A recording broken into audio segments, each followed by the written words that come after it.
2017년 새해가 밝았습니다. 새해 복 많이 받으십시오.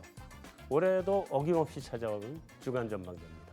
금융시장의 다양한 이슈를 뉴스보다 핫하게, 리포트보다 쿨하게 짚어보겠습니다.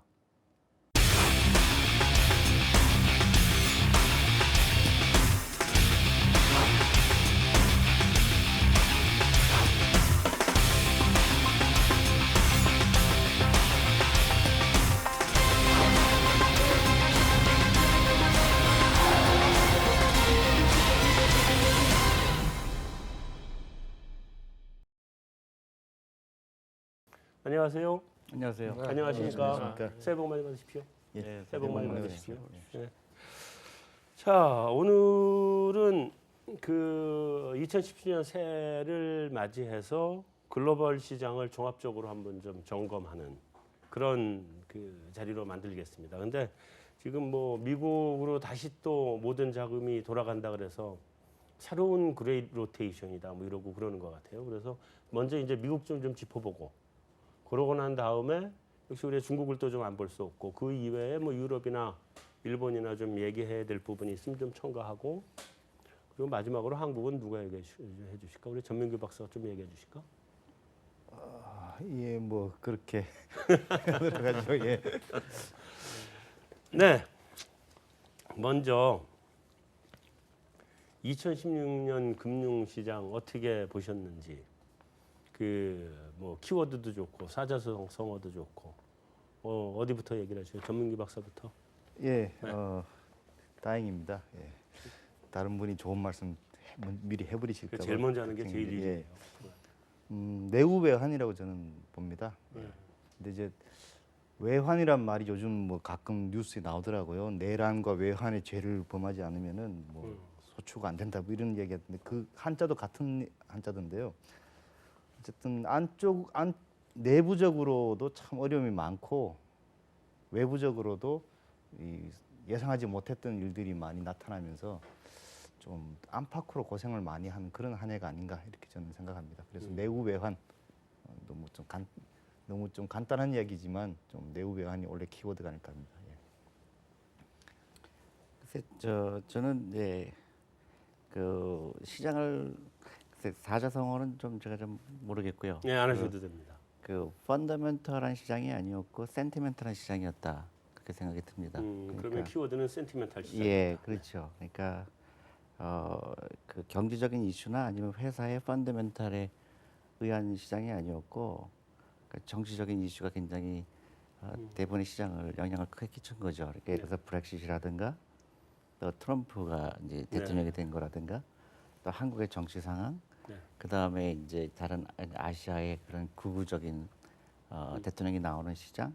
그래서 그 굉장히 언서턴티를 그러니까 불확실성을 많이 생긴 시장이었고 또 한국 같은 경우는 펀더멘탈에 의한 것보다는 정치적인 게 특히 더 강했던 것 같아요. 예를 들면 중국의 사드 문제라든가 그다음에 그다음에 헬스케어의 그런 그 주가의 그 폭락 이런 것들이 실제로 그 회사들의 펀더멘털에 의한 것보다는 어떤 그 센티멘트죠.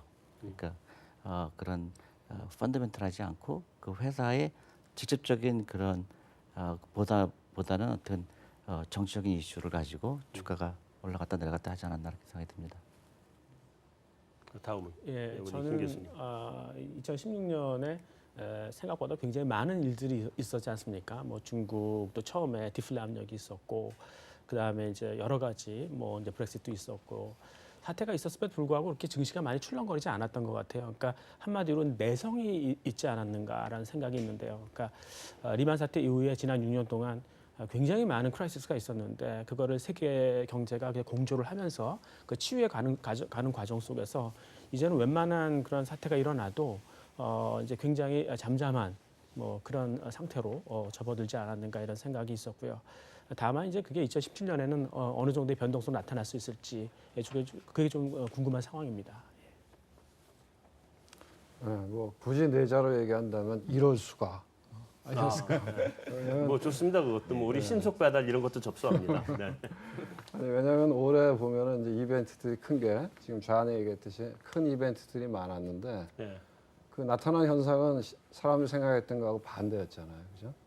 브렉시트 같은 경우에도 브렉시트 되면 난리 날 것 같았는데 그날 폭락했다 그 다음 날부터 계속 올랐고 그다음에 트럼프 되면은 뭐 진짜 난리 난다 그랬는데 그날 하루 폭락하고 나서 다시 뭐 많은 완전히 예상외로 많이 올라갔고 지금까지 올라가고 있고 그다음에 이탈리아 선거해 갖고서는 또 이 개헌안 이 부결되면 또 유럽 난리 난다 그랬는데 그날 하루 빠지고 그다음부터는 또 유럽이 또 계속 올라갔고 그래서 올해는 진짜로 그 예측하는 게 올해 예측을 하고 이 매매를 했으면 포지션을 잡았으면 무진장 많이 깨질 수 있는 장이었다. 그래서 굳이 내 자료 얘기한다면 이럴 수가 아닐까 싶어요.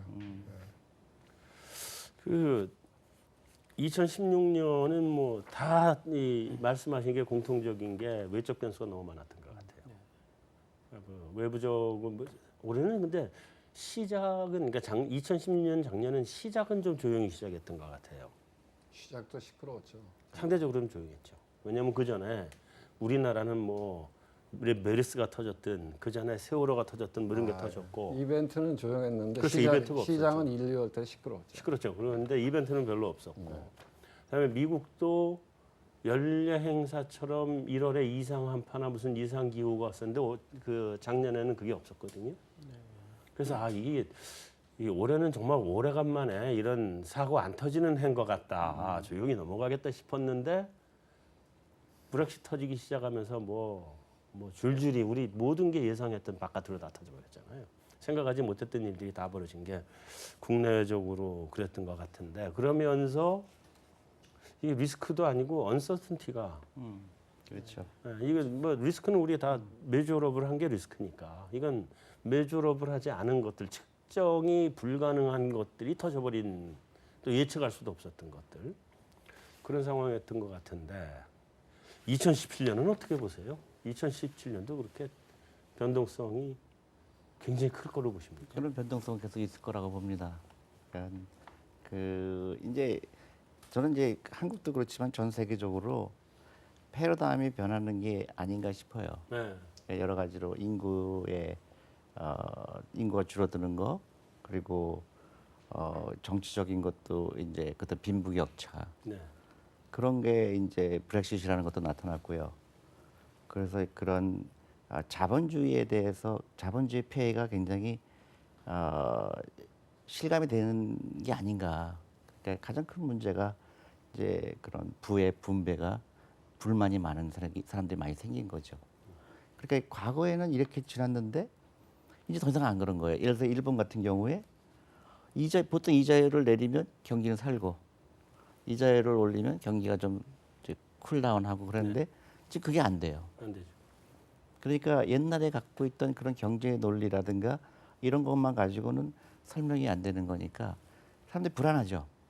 이런 일이 선상에 일어났을 때 옛날에 이렇게 됐는데 이렇게 될 거라는 예측하기 힘든 거죠. 네. 그러니까 저는 그런 면에서 그 훨씬 더 변동성은 있다. 그렇지만 그 변동성이 꼭 나쁜 건 아니다. 왜냐하면 그만큼 기회가 생기는 거죠.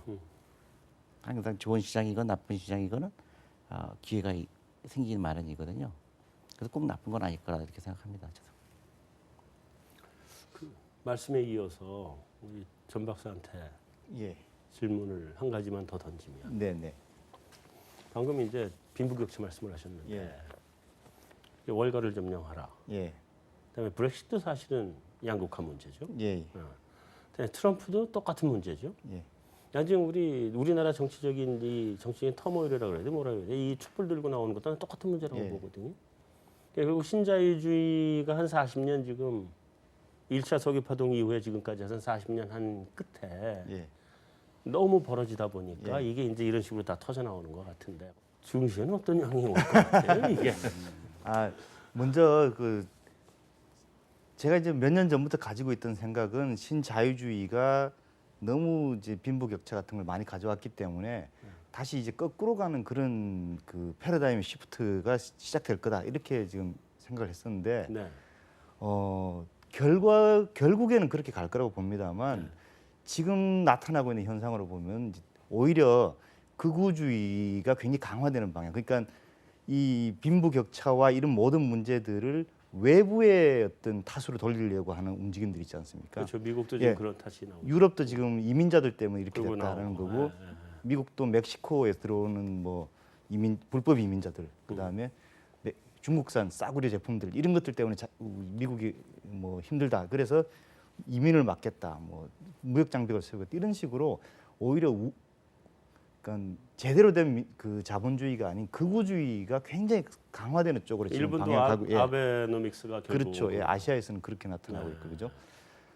그런 가운데서 또 한편으로는 뭐 오바마 대통령이 했던 정책인 것처럼 뭐 오바마 케어 같은 그런 복지를 누리고 이런 식으로 해서 어떤 정통적인 방법으로 빈부격차를 줄이려고 하는 그런 케인지안적인 어떤 그 방법을 도입해서 하려고 하는 이런 것들이 나오는데 저는 이 극우주의를 통해 가지고 외부의 어떤 탓으로 돌려 가지고 이 문제를 해결하려고 하는 시도는 강화될 수밖에 없다고 봅니다. 그렇지만 실패할 거라고 봐요. 그게 답은 아니거든요. 그게 네. 문제의 근원이 아니기 때문에. 그래서 앞으로는 이 그 현실에 대한 인식과 그 나오는 것들이 잘못된 걸로 인한 그 혼란이 굉장히 오래 갈 수도 있다고 봅니다. 적어도 내년에는.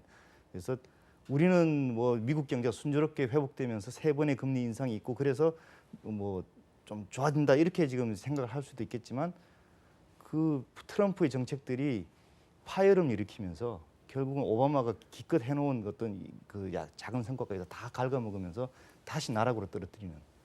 그래서 제가 2년 전에 할 때도 맨날 그 저기 나쁜 이야기만 말씀드려가지고 참 그랬었는데 아직도 저는 좋은 시절이 오기에는 조금 더 시간이 더 좀 더 필요하다. 생각이 된다. 예. 그래서 내년 시장 자체는 저는 이제 혼란스럽지만 그렇게 좋은 시장으로 보이지는 않습니다. 그래 아주 얘기를 잘해 주셨어요. 트럼프 얘기를 받아서 예. 이 대표님한테 이제 질문. 네, 네. 트럼프가 바로 우리 전민규 박사 얘기한 것처럼 네. 어떻게 보면 굉장히 그 극우적인 뭐 아베는 극우적 정도가 아니라 극우 군국적인 형태까지 네. 나오고 있는데 트럼프도 지금 극우 군국적으로 가고 있는 거죠 사실은 보면은. 그렇죠. 예. 맥락은 비슷하다고 봐야죠. 네, 맥락이 비슷하죠. 근데 그러면서 이제 뭐 보호무역이니 뭐니 하긴 할 것 같아요 보니까 아, 처음엔 안 할 것 같았는데 네. 그 김창준 그 의원님하고 같이 토론 몇 번 했거든요 트럼프 때문에. 근데 결국 공화당 정책을 따라갈 거다. 저렇게 지금은 뻥뻥 이렇게 공포탄 날려도 공화당 정책대로 안 갈 수 없다.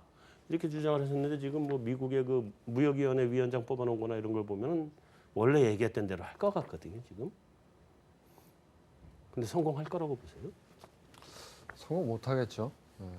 그러니까 뭐 지금 말씀하신 대로 이제 어떻게 보면은 그 두 가지 형태로 저는 이제 정치적인 행위가 나타났다고 보는데요. 옳고 그름을 떠나서 이제 사람들이 다 힘드니까 일단 지금 기존 체제를 바꿔보자 이런 화두였던 것 같아요. 그러니까 뭐 이탈리아 개헌 투표 같은 경우에는 사실은 이탈리아의 개혁이라고 하는 측면에서 보면 바람직한 건데도 불구하고 이탈리아 개헌 자체는 이슈가 안 됐고 어쨌든 그게 지금 체제를 지금 그 현재 정권을 찬성하냐 반대하냐 이렇게 흘러가 버렸거든요. 마찬가지로 제가 보기에 트럼프 현상도 어떻게 보면 일단 오바마가 그동안 진행을 해왔는데 그 체제에 대해서 불만들이 많기 때문에 일단 오바마 반대에 있는 사람을 뽑은 거다 나는 이렇게 생각이 들거든요. 그래서 근데 이제 그 트럼프가 이제 아까도 좋은 얘기 하셨는데 어떻게 보면 이제 저는 이 2008년도 금융위기 이후에 이렇게 벌어지는 현상들 쭉 보면 조금 이렇게 그 시니컬하게 이야기하면 계속해서 자본이 자기 논리를 강화하는 쪽으로 갔다는 거죠. 왜냐하면 2008년도 금융위기 이후에 콱 무너졌을 때 사실 그것도 어떻게 보면 자본의 탐욕에 의해서 무너진 건데 그래서 많은 사람들이 고통을 받은 건데 그거를 앞에 프로파간다는 뭐였냐면 돈을 풀어서 경제를 살려서 일자리를 늘리겠다. 이게 프로파간다였잖아요. 네. 그리고 끊임없이 돈을 풀어갖고 결국 그러고 나서 한 7, 8년이 지나가서 보니까 자산 가격만 어마어마하게 올라간 거죠. 주가 올라갔죠. 채권 올라갔죠. 부동산 올라갔죠. 반면에 임금 소득은 거의 안 늘었잖아요. 그죠? 매번 임금 소득만 늘어나면은 금리를 올리겠다 그러는데 안 오르잖아요. 그죠? 그래서 어떻게 보면 이제는 어떻게 보면 사람들의 소득은 조금 올랐을지 모르지만 실질적으로 자기가 갖고 있는 웰스라고 하는 부라고 하는 측면에서 보면 가난해진 거거든. 많은 사람들, 대다수의 사람들이. 그리고 아주 소수의 자산가들만 어마어마한 부자가 됐어요. 그 사람들이 다 이번에 입각한 그렇죠. 거잖아요. 근데 이제 그거를 이 사람들이 알아차리면 안 되는 거야. 그러니까 그 포장돼서 나타나는 거죠. 멕시코 이민자 때문에 아니면 중국 애들이 뭐 환율을 조작해서. 그래서 이번에 저는 이제 그렇게 해석을 해요. 이번에 트럼프가 됐을 때 한번 꽉 떨어졌다가 쫙 올라갔고 더 올라갈 때 보면은 마지막 올라갈 때 클라이막스는 개각 말씀하셨지만 개각 발표하고 나서 한번 더 올라갔거든요. 그러니까 트럼프 되고 나서 딱 까보니까 우리 편인 거야.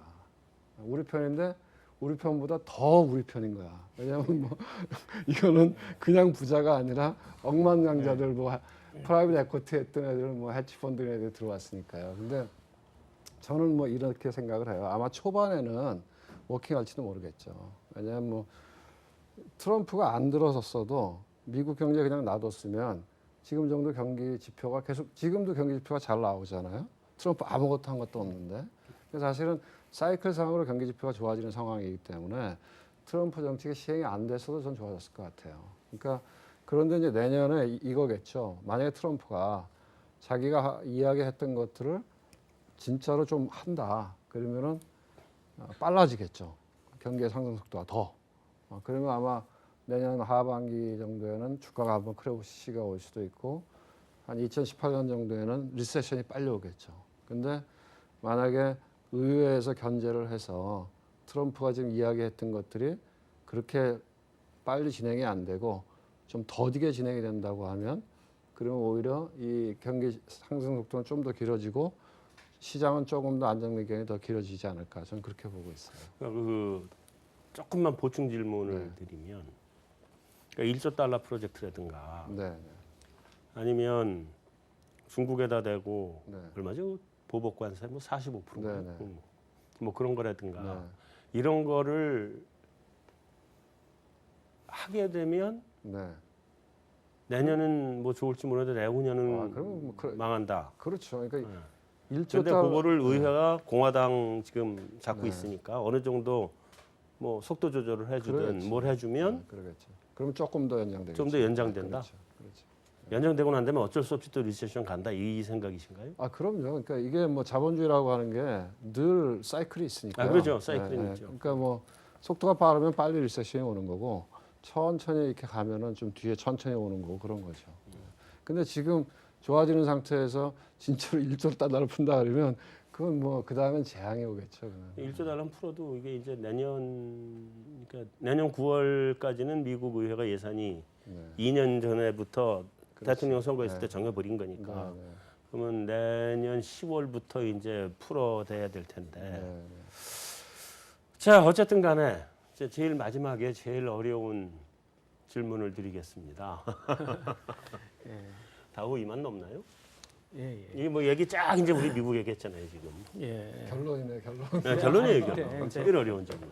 제가 생각하기에 약간 좀 이상한 숫자들이 있다는 거죠. 그러니까 지금 S&P 500의 PER이 25배 정도가 되거든요. 근데 사실 그거를 역수를 보면은 그러니까 25분의 1 하면 이제 4%밖에 안 되지 않습니까? 네. 그러니까 주식 투자 수익률이 4%밖에 안 된다는 거예요.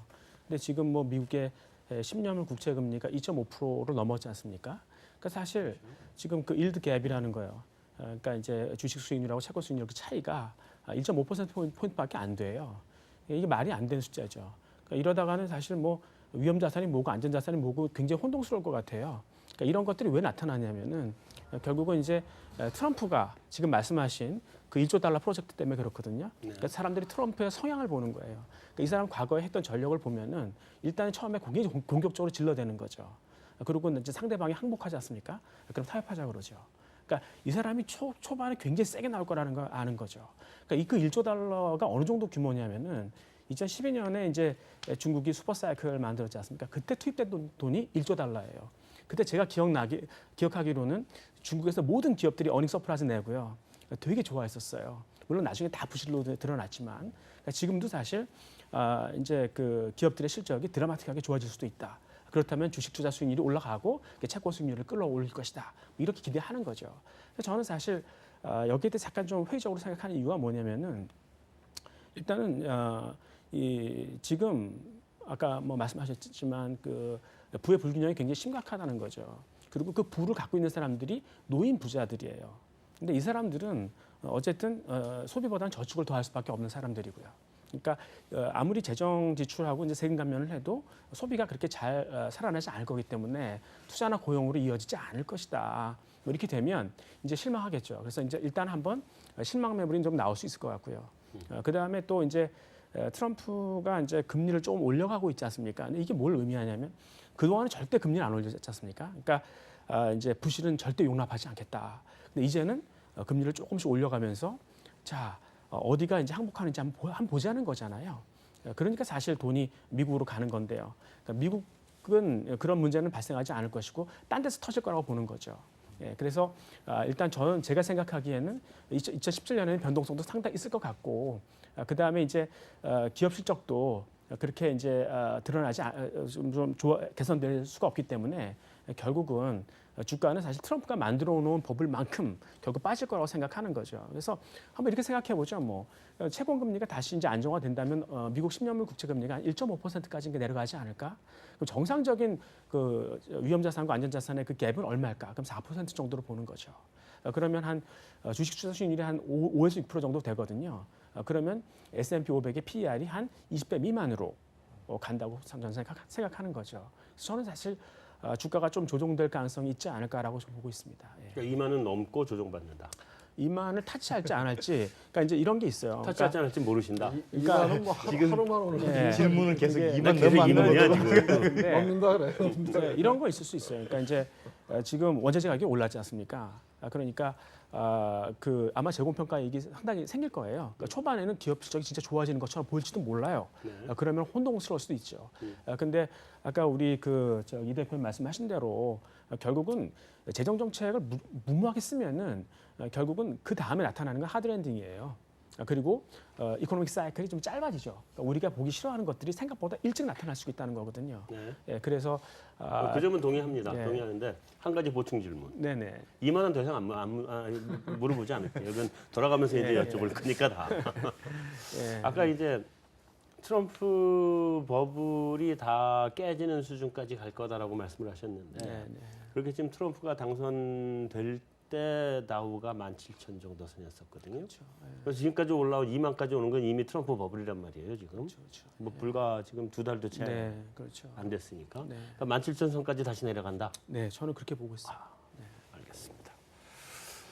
자, 이 어디까지 빠지냐를 여쭤보려고 나 지금 얘기한 게 아니라 2만을 넘어서 어디까지 가느냐를 지금 이게 물어보는 타이밍이었는데 일단 잠시 알겠습니다. 또 돌아가서 이창원 대표님. 네. 트럼프 취임하면 네네. 이제 개각 발표 쫙 하면 나 이렇게 조각했다. 쫙 발표 나오면 이 사람들이 다 이 금융시장에 반대될 사람들 하나도 없잖아요. 다 금융시장을 그렇죠. 좋아하는 제조업 쪽에서도 반대할 사람 하나도 없잖아요. 제조업 쪽의 대표도 그 안에 좀 들어가 있죠. 뭐 진행돼 봐야 하는 거죠. 뭐 어쨌든 실물 쪽의 대표들이 들어와 있고 하니까 예. 어쨌든 그렇게 됐을 때 제조업은 좀 불만 사항이 좀 있긴 한데 예. 그건 좀 이따 다시 얘기하기로 하고 그래서 시장이 일시적으로 뭐 이렇게 한번 쏠 텐데 예. 예. 어디까지 저는 뭐 보세요? 저는 그 조만간 조정이 있을 거라고 봐요. 조만간. 오히려 답을 피해 가시네. 아니요. 뭐 올라가더라도 네. 아마 뭐 연초 정도는 올라갈 수도 있는데 네. 뭐 트럼프 취임 전후로 해서 분명이라는 건 좀 애매하고요. 그러니까 제 생각에는 조정이 있을 것 같다. 이제 그렇게 보는 이유 중에 하나가 이제 큰 트렌드에서 보면 트럼프가 당선되고 나서 나타났던 현상이 주가가 올랐잖아요. 그죠? 주가가 올랐고 달러가 강세로 갔어요. 달러가 많이 네. 강세로 갔거든요. 근데 그다음에 채권 금리가 올랐어요. 근데 이제 주가가 오른 이 달러가 강세로 간 거하고 채권 금리가 오른 거는 두 개 다 미국 주가에 안 좋은 얘기예요. 네. 그런데 미국 주가가 왜 올랐을까? 그럼 지금 아까 김 교수 얘기한 것처럼 이런 요인들하고 그다음에 또 하나는 트럼프가 법인세를 깎아준다 그랬잖아요. 15% 15%로 내리겠다. 그러면 어마어마한 숫자잖아요. 미국의 법인세가 30%가 넘잖아요. 그거를 15% 깎아주겠다 그러니까 쉽게 생각해도 EPS가 와장창 늘어나는 거거든요. 그렇잖아요. 그러면은 퍼가 아까 얘기한 25배에서 확 나아질 수 있는 거거든. 그러니까 이런 것들 다 될 거라고 생각하고 반영을 했는데 그게 그렇게 되겠냐 이거죠.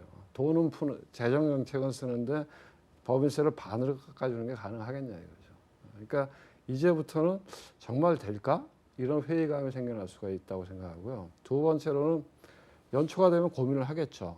그러니까 작년에도 기억을 해보시면 작년에 1월 달에 조금 오르다가 쫙 빠져갖고 2월 달까지 어마어마하게 빠졌고 변동성이 어마어마하게 커졌어요. 빅스가 그때 한 30까지도 올라갔었거든요. 그때도 사람들이 무슨 생각을 했냐면 12월 달에 금리 한번 올렸는데 그 다음에 그 연준 위원들이 점도표에 점 찍은 거 보니까 4번 올린다고 나왔거든요.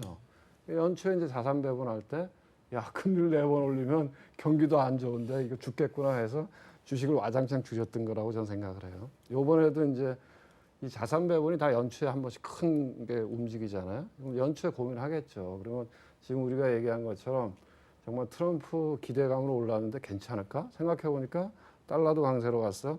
금리도 올랐어. 그러면 주가는 이미 올라 있어. 그러면 아마 제가 보기엔 야, 좀 줄여야 되는 거 아닌가? 이런 생각 할 것 같아요. 그래서 아마 연초 그리고 이제 제가 또 하나 보는 요인은 달러가 이렇게 강세로 갔으면 물론 지난 4분기에 금융회사들은 실적이 좋아졌을 것 같기도 해요. 트레이딩 볼륨도 늘어났을 거고. 그러니까 달러가 이렇게 강세로 갔으면 애플이나 뭐 보잉이나 뭐 이런 제조하는 회사들 그런 회사들이 실적이 좋을 리가 없잖아요. 환율 이펙트가 컸으니까. 네. 그렇게 놓고 보면 아마 4분기 미국 기업들의 실적이 금융을 빼놓고 나머지 분야에서 실적이 좋을 리는 없을 것 같다는 생각이 들어요. 그러니까 중소형 회사들은 괜찮을 수도 있겠죠. 내수 기반으로 하고 있는. 그래서 실적도 이제 어닝 시즌이 됐는데, 그러니까 어닝 시즌도 됐고 트럼프에 대한 기대감도 진짜로 그게 가능할까 이런 회의감도 들고 주가는 올라와 있고 그래서 저는 뭐 한 달 이내에 조정이 오지 않겠나 이렇게 봐요. 온다고 하면 이제 아까 김 교수님 얘기한 대로 트럼프 랠리의 한 반 이상은 반납을 해야 정상이 아닐까. 다는 아니고 이제 반이요. 알겠습니다. 반 이상. 반 이상. 네, 알겠습니다. 어쨌든 올해 미국 증시 상승한 거는 거의 대부분이 트럼프잖아요, 그죠? 글쎄요, 저는 이제 꼭 그거는 아닐 수도 있다. 올해 2016년이네 참. 예, 꼭 그게 아닐 수도 있다고 생각하는 거는 대부분의 사람들이 이제 그 미국이 증시에 코렉션이 올 거다. 네. 이제 그렇게 이제 대부분의 시각인 것 같아요. 네. 근데 트럼프를 이해하는 게 단순하지는 않을 수도 있다는 생각이 들긴 해요. 네. 왜냐하면 또 하나 그때도 뭐 트럼프라고 할 수는 있는데 그 디레귤레이션이에요. 네. 그러니까 민주당이 갖고 있던 그 많은 레귤레이션이 있죠. 네. 그래서 기업들이 하기 힘들게 만들었던 거를 이제 굉장히 풀 거라는 그 기대가 있고요. 제조업체에서 그 기대를 확실하게 하고 있죠. 그렇죠. 네. 그리고 또 하나는 새로운 분야죠. 이제 헬스케어. 그런 부분에 이제 미국이 엄청나게 그쪽에 이제 많은 기업들이 생기고 그쪽에 그 기회 창출이 많이 생길 것 같은데 네. 그 민주당 정부에서는 그거에 대해서 굉장히 뭐라 그럴까요? 레귤레이션을 굉장히 힘들게 한 부분이 있거든요. 네. 그래서 클린턴이 되면은 그쪽 분야는 굉장히 어려울 거라 얘기를 많이 했었고. 그렇죠. 환경이나 뭐 이런 거다 그렇죠. 그랬었죠. 근데 그런 거를 이제 트럼프는 굉장히 과감하게 없앨 가능성이 있죠. 그래서 그런 새로운 분야에 대한 투자, 기회 이런 거가 주가를 올린 부분도 있다 이렇게 생각을 하고요. 네. 그리고 또 하나 중요한 거는 경기가 살아난다는 거예요. 네. 이자율을 올릴 수밖에 없는 상황이 온 거죠. 그러니까 기업들이 정말로 경기 살아나는 거에 의해서 수익이 정말로 나온다 그러면 그렇게 폭락이 안 올, 그러니까 폭락이라고 그렇게는 코렉션이 안 올 수도 있다는 생각이 들고요. 또 하나는 그 많은 미국의 기업들은 이미 멀티내셔널이에요. 그러니까 미국에서만 장사하는 게 아니고 전 세계에서 장사하거든요. 그러니까 달러가 스트롱한 거에 대해서 생각보다 그렇게 크게 영향을 안 받을 수가 있죠. 그러니까 전 세계에서 돈을 벌어들이기 때문에 네. 그래서 저는 여러 가지 복합적인 요인이 있다. 꼭 나쁘게만 볼 건 아닐 수도 있다고 생각합니다. 그럼 달러 강을 보시나요? 저는 사실은 네. 어떤 생각을 했냐면 이제 달러가 이렇게 강으로 가는 것에 대해서 트럼프 나중에 이제 행정부가 들어서겠죠. 트럼프 행정부에서 굉장히 부담스러워할 거다. 왜냐하면 당연하죠. 제조업 쪽이 힘들어진다는 쪽에 더 무게를 두고 있는 사람이니까. 그렇죠. 그런데 달러 강이면 이제 어차피 미국의 소비가 살아나니까 그 부분에서는 수입 물가 원래 전통적인 정책이 달러 강이잖아요. 이게 수입 물가 낮추는 거, 그래서 소비 살리는 거 이거였는데 이게 너무 지금 달러가 강이니까 좀 달러 약으로 좀 정책 전환을 할 거다라는 판단을 하는 일부 그렇게도 하거든요. 그게 그렇게 쉽게 그거를 뭐 달러로 강세로 가고 그거는 불가능하고요. 네, 네. 그거는 이제 미국 같이 경제가 큰 규모에서는 제가 볼 때 쉽지 않을 것 같고 그 달러 강세로 가는 거는 단순한 거예요. 미국 사람, 그러니까 전 세계 사람들이 미국을 안전하게 보는 거예요. 그래서 계속 특히 요새 중국에서 그런 일이 많이 생기죠. 중국 사람들이 이제 그 돈을 달러로 바꾸잖아요. 네. 그거예요. 그러니까 불안감이죠. 그러니까 중국 정부가 언제 달러를 못 나가게 할 가능성이 있고, 그러니까 정책적인 불안하니까 제일 안전한 데가 어딜까? 미국인 거예요. 네. 그래도 미국이 가장 자유로운 나라고 자본 그러니까 유출입에 대해서 굉장히 레귤레이션이 없잖아요. 네, 네. 결국 그게 되는 거고. 근데 이제 중국하고 이제 무역 전쟁을 한다든가 지금 그 트럼프가 중국을 계속 공격하는 이유가 환율이 네가 너무나 지금 환율 조작이다. 그러니까 저기 디프레이션이 돼 있다. 네, 네. 그러니까 그 환율 올리라는 거잖아요. 네, 네. 그러니까 어떤 일방적으로 한쪽이 유리하고 불리하고 그게 없다는 거죠. 그러니까 예를 들어서 중국하고 지금 무역 전쟁을 하겠다는데 전 절대적으로 미국이 칠 수밖에 없어요. 지금 중국이 엄청나게 결국은 그 가격 그러니까 물건을 만들 때 어느 나라가 가장 싸게 만드느냐가 관건이 되는데 트럼프가 그 인위적으로 관세를 올려서 한다는 얘기는 인플레이션 유발하죠. 그다음에 정치적으로 굉장히 힘들어요. 사람들이 물가가 올라가면은 트럼프한테 야 서민은 더 힘들게 만들었거든요. 네, 그렇죠. 그러니까 제가 볼 때 트럼프가 대통령 된 이유는 분명히 그 소득이 낮은 사람들로 됐지만 결국 피해는 그 사람들에게 갈 거다. 그 정책을 계속했을 경우에는 네. 그래서 그렇게 쉽게 트럼프가 자기가 공약한 대로 가기는 쉽지 않을 거라고 저는 생각을 하고요. 근데 아마 제스처럼 보일 것 같아요. 예를 들어서 약값이 너무 비싸다 내리겠다 하잖아요. 근데 솔직히 약값이 차지하는 거는요 전체 헬스케어에서 10%도 안 돼요. 네. 근데 그게 많은 사람들 공감을 가거든요. 근데 실질적으로 아무런 의미가 없는 거죠. 그래서 트럼프 이펙트가 실제로 미국에서 작동하기 쉽지 않다 이렇게 생각을 합니다. 네, 지금 존리 대표님 말씀하신 것 중에 가장 좀 이렇게 기억에 들어오는 게 일단 미국의 트럼프가 이제 디레귤레이션, 그러니까 규제 완화를 통해서 이제 어떤 진짜 시장 원리를 한번 좀 만들어 보겠다 뭐 이런 거 같은데 제가 뭐 그 예를 하나 들어드리면 바이오 쪽에서 이 길리어드라는 회사가 있었어요. 네. 그러니까 이제 그동안 C형 간염이 거의 치료제가 없었거든요.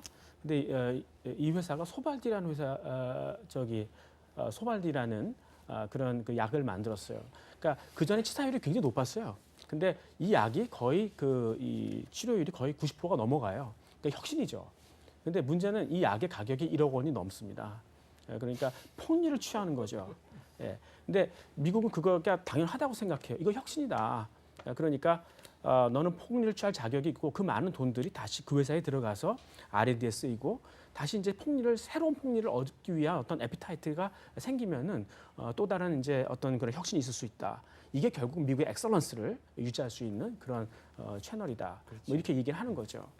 근데 이제 1억 원 없는 사람은 어떻게 합니까? 죽어야 됩니까?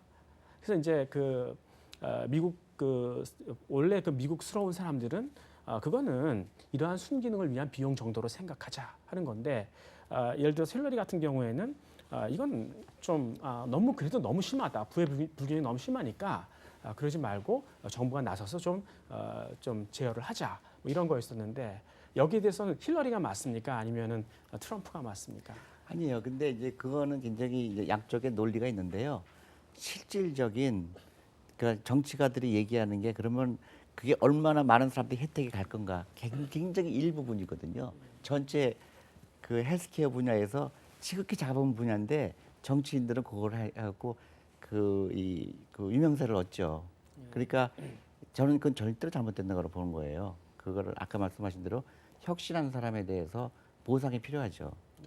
그러니까 예를 들어서 지금 뭐 어떤 예를 들어서 그 내가 신약을 개발했는데 그거를 정치적인 이슈 때문에 내가 그거를 폭리를 취하지 못한다 그러면 그때부터는 그 전체적으로는 더 많은 사람들이 볼 수 있는 혜택을 정부가 막는 거죠. 이거는 제가 보기에 정치 철학의 문제니까. 그렇죠. 그 토론 주제가 지금 말씀하신 게 이제 민주당과 공화당 간의 이 기본적인 이거기. 아니, 그러니까 제가 말씀드린 거는요. 이제 헬스케어 분야에 대해서 힐러리가 되면은 굉장히 안 좋을 거라 그래서 그렇죠. 대부분 네. 그랬잖아요. 근데 트럼프가 되면 좋을 줄 알았는데 트럼프도 똑같은 얘기한 거예요. 약값이 너무 비싸다. 근데 임팩트는 전혀 없는 거예요. 네. 이제 전체 헬스케어에서 차지하는 거는 대부분 병원 비용하고 그다음에 서비스 때문에 비싸진 그렇죠, 거거든요. 그렇죠. 근데 네, 네. 약간만 갖고 얘기하는 거예요. 네. 그러니까 어떻게 보면 약간 정치인들이 그런 그 뭐라 그럴까요? 그 사람들 달래기 위한 거죠. 아유 원래 트럼프가 포퓰리즘이 워낙 그렇죠. 강한 사람이잖아요. 맞습니다. 예. 네. 어쨌든 자 이제 이 얘기 가면요 우리 집에 못 가요. 그래서 다음 얘기로 넘어가죠. 일단 미국 금리 예. 어느 정도 속도로 가요. 그리고 달러가 지금 빨려 들어가는 거 아니에요, 그것 때문에. 그리고 걱정 좀 해야 될 정도 아닌가? 그러니까 우리 입장에서 보면 자본이 유출되면서 이제 뭐 미국 쪽으로 달러가 빨리 들어가면서 그 문제도 있고 그다음에 예. 일부 지금 외환 사정이 좀 아직도 안 좋은 나라들이 좀 있는 거 아니에요? 그렇죠. 예. 응.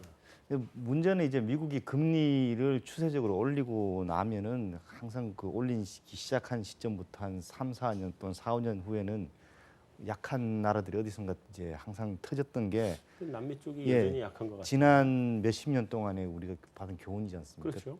특히 그 신자유주의 시대의 그 자본 유출 이동을 굉장히 자유롭게 한 다음부터는 주기적으로 계속 이게 발생을 하고 있는데요. 지금도 이제 지금 당장은 그렇게 문제가 되지는 않을 수도 있습니다. 이제 속도가 금리 빠르지 올리는 않을 수 초기니까 있다? 원래 그 부도율이 높아지고 이렇게 막 망하는 게 경기가 쫙 나빠질 때 나는 게 아니라 회복되고 나서 한참 지난 초기에 나거든요. 그러니까 그렇죠. 버티다가 보통 이제 파산하기 때문에 이제 그런 일이 벌어지는데요. 아마 당장 내년에 그 미국 금리 요거 올라갔다고 해가지고 뭐 디폴트가 나는 그런 나라는 없을 거라고 저는 생각합니다. 다만 근데 압력은 점점 강해질 수 있죠. 강해진다. 예. 지금 중국도 사실은 미국이 중국 보고 너 자꾸 그렇게 왜 환율을 약하게 만들고 있냐, 너네 돈 약하게 만들고 있냐, 강하게 해라라고 하는데 그런 지적도 있어요. 하고 싶어 하는 게 아니라고 중국이. 지금 자기네 외환 뭐 사정이라든가 이런 것들이 어딘가 불안하니까 자꾸 돈이 술술 빠져나가서 그렇게 되는 거지. 네. 많이 빠져나가게 예, 인위적으로 줄었죠. 유도하는 게 아니다. 음. 직접 투자 유입액 같은 거 보면요, 굉장히 많이 줄었어요. 중국으로 들어간 돈들이. 그다음에 중국에서는 계속 조금 전에 말씀하신 대로 뭐 미국이 안전하니까 미국으로 돈을 가져간다. 이게 중국 사람들 지금 생각이잖아요, 그죠? 근데 제가 보니까 미국으로만 가져간 게 아니에요. 저기 뉴질랜드의 오클랜드라든가 크라이처치 지역에도 뭐 부동산 두세 배 올려놨고요. 중국 사람들이. 호주의 시드니, 멜버른 지역도 올려놨고 캐나다 밴쿠버도 올려놓고 금도 무지하게 사고 예, 있어요. 그 브레골이라 그러죠. 네. 환태평양 조산대 따라가면서 다 자기는 투자를 다 해놨어요 보니까. 질문 어쨌든 내가 두 가지로 구분을 예. 해서 다시 할게. 첫째는 이게 그 도미노 외환위기가 이게 브레골이 따라 한 바퀴 쫙 돈 게 94년 아니에요. 예. 그것도 완전히 한 바퀴 다 돌았죠. 러시아도 가고 예. 뭐 브라질도 가고 우리도 오고 동남아도 오고 쫙 브레골이 따라 돌았는데 그때 미국이 1년에 기준금리를 2%포인트로 올렸어요. 그 정도 급속도면은 뭐 여러 군데가 가지.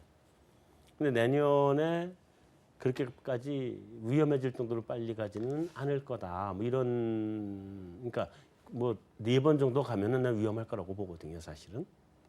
뭐 8번은 아니라고 하더라도 4번 정도 가면 위험할 거라고 보는데 뭐 그 속도가 어떨 건지에 대한 뭐 질문이 하나 좀 있는 거고 또 하나는 어쨌든 어떤 속도든 간에 금리 인상 기조로 들어가기 시작하면 자금이 빨려 나갈 텐데 그러면 우리 금융시장 별 문제 없느냐 뭐 이런 예.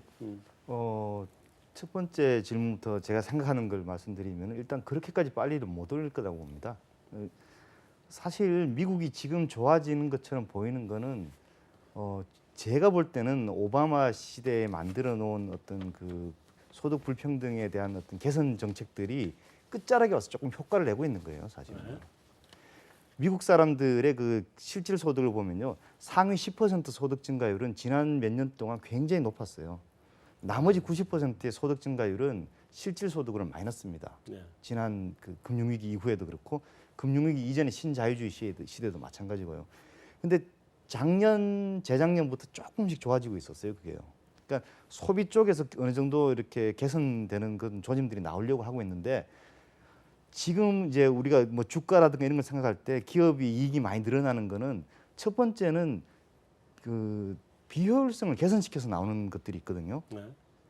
두 번째는 그럼에도 불구하고 비효율이 다 개선됐을 때는 꾸준한 매출이 날 수 있는 기반이 있어야 돼요. 근데 이 노동시장에서의 어떤 자유가 확대되는 이런 것들이 비정규직의 증가가 사실은 기업 입장에서는 효율성을 굉장히 강화시키는 방법이지만 그걸 통해 가지고 소비자들을 굉장히 가난하게 만든 네. 결과를 가져왔잖아요, 그죠? 그 부분이 개선이 안 된다 그러면 못 따라가는 거죠, 이게. 계속 좋아지는 거예요. 결국은 단위 노동 비용이 따라 올라가줘야 되는데. 그렇죠. 근데 이제 그거는 뭐 기계화로 대체하고 이런 식으로 기업들이 계속 버티고 있는 거잖아요, 그죠? 그 부분이 개선이 안 되는 그 부분을 개선시키겠다는 게 제가 볼 때는 지금 최근에 민주당이 했던 정책들인 거고 그게 아니라 여전히 효율성이 문제야. 디레귤레이션이 더 좋아. 이라고 다시 방향을 트는 게 이제 그 트럼프의 정책인데 공화당 정책이죠. 트럼프의 정책이 필요한 거는 비효율 때문에 기업 성장이 없었던 그 시절에는 그게 절실하게 필요했던 거고요. 그게 네. 80년대라고 저는 보고요. 네. 지금은 기업이 너무너무 저는 효율적으로 잘 돌아가고 있다고 봅니다. 그래서 금리 인상이 이렇게 빠르게 예, 빠르게 갈 수 없다. 음. 그다음에 그 돈이 빠져나가는 것 그거는 어쩔 수 없는 우리 비용이라고 생각합니다. 만약에 그렇다면은 네. 돈도 빠져나가는 것도 싫고 환율은 좀 약세로 가서 수출은 잘 됐으면 두 개 양립을 못 하는 거거든요. 그렇죠. 그거 두 개 다 바라는 건 말이 안 되는 거거든요. 그러니까 돈은 좀 빠져나가면서 원화가 약세로 가서 환율이 올라서 뭐 수출이 잘 된다고 기대한다든가 이렇게 해야 되는데 이거는 좀 저는 제가 볼 때는 아니지 않느냐는 생각이 듭니다. 예. 저는 그 미국이 이자율이 올랐다고 그래서 한국에서 돈이 빠져나갈 것 같지는 않아요. 아, 네. 예, 특히 그 한꺼번에 올릴 거 가능성 별로 없고요. 연초적으로 올릴 거고, 그러니까 미국이 어느 정도 그 글로벌 이코노미가 어느 정도 회복이 될 거라고 생각이 돼야 올리거든요. 왜냐하면 자기네가 올림으로 인해서 해외가 어려워지면 자기도 같이 어려워지는 걸 알거든요. 네. 그래서 그러면서 힘들 거라고 보고 한국에 투자한 외국인들은 어떤 마음을 갖고 투자했을까 그거를 좀 필요하죠. 네. 근데 한국에 투자했을 때 이자율이나 이런 거 보고 투자한 사람은 거의 없죠. 네. 대부분의 이제 투자한 사람들은 그 한국의 기업을 보고 투자한 거고요. 그리고 옛날과 틀리게 옛날에 그런 도미노 이펙트가 있었던 거는 달러 부채 비율이 굉장히 높았어요. 그 아시아 국가들 이런 데가. 네. 네. 근데 지금은 한국 기업들이 부채 비율이 무지하게 낮아요. 그렇죠. 그러니까 이자율 올린다고 그래서 그 큰 임팩트는 없어요. 그러니까 돈이 너무 많아서 문제지 지금 돈을 쌓아놓고 있잖아요. 네. 그래서 그러니까 이자율이 올린다고 해서 한국 기업이 어려워질 거라고는 별로 생각이 되지 않고요. 또 외국 투자가들이 한국에 온 이유가 그런 그 이자율이 조금 올랐다고 해서 그 많은 사람들이 생각하는 것처럼 그렇게 나갈지는 않을 거고요. 정말로 나간다고 그러면 한국에 대한 희망이 없어졌다고 생각할 때예요. 그게 더 무섭죠. 그러니까 예를 들어서 정치적인 상황이라든가 아니면은 그런 그 주주 프렌들리한 정책을 안 쓴다든가 아니면 여러 가지 그 한국이 갖고 있던 그런 그 외국 투자가들에 대한 부정적인 시각 이런 게 있다고 생각할 때 외국 사람들 실망하고 나가지만은 단순히 미국의 이자율이 올랐다고 하기 때문에 나갈 가능성 별로 없다고 봅니다. 근데 이제 주식만 놓고 보면 그런데 자본시장 전체로 보면 자금이 주식만 들어오는 건 아니니까요. 그러니까 이제 대부분의 경우 채권 자금도 있고. 그러니까 글쎄요. 근데 한국의 환율을 우리나라 이제 원달러 환율을 보면 원달러 환율에 가장 크게 움직일 때 가장 민감한 거는 사실 주식 자금보다는 채권 자금이에요.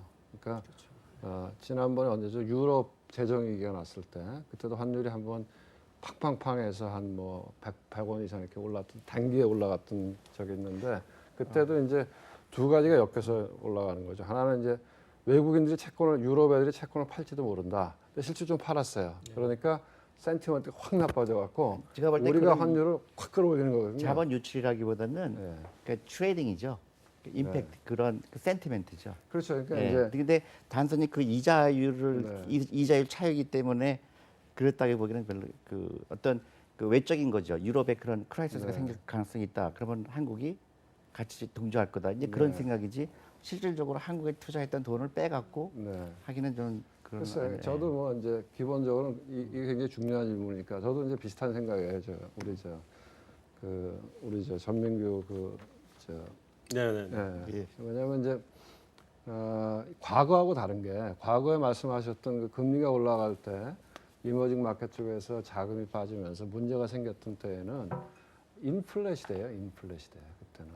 그때는 뭐 70년대도 그랬고 80년대도 그랬고 그때는 이제 인플레 시대였기 때문에 금리를 굉장히 빠른 속도로 올리면서 인플레를 잡아가는 시대였거든요. 네. 그러니까 금리를 빠른 속도로 올리니까 전 세계적으로 달러 유동성이 축소가 되는 거죠. 그러니까 뭐 잘 아시겠지만은 미국의 내부의 문제로 인해서 어떤 게 뻥 터져. 그러면 그 다음에 미국이 하는 거는 돈을 찍어내는 거잖아요. 달러를. 비용이 안 드니까. 그럼 찍어낸 달러들이 전 세계적으로 흘러 들어가 갖고서는 버블을 만들잖아요. 그리고 이제 미국이 살만해. 그러면 야 이제 우리 됐어. 해갖고 금리를 올리면서 달러 유동성을 축소한단 말이죠. 그러다 보면 다른 나라에 들어가 있던 버블을 만들었던 자금들이 다시 미국 쪽으로 들어오면서 꺼지는 거거든요. 근데 과거하고 두 가지가 다른 게 제가 보기엔 지금은 인플레 시대가 아니고 디플레 시대거든요. 전 세계적으로 어떻게 하면 이게 인플레를 좀 볼 수 있을까? 그게 그 옐런이 얘기했던 고압 경제, 그 하이프레션 그 경제라고 하는 게 뭐 말이 어려워서 그렇지 쉽게 얘기하면 야 우리도 물가 올라가는 거 좀 한번 보자 이런 얘기거든요. 왜냐하면 옐런이 계속 했던 얘기가 물가 올라가는 건 잡을 수 있는 방법이 있다는 거죠.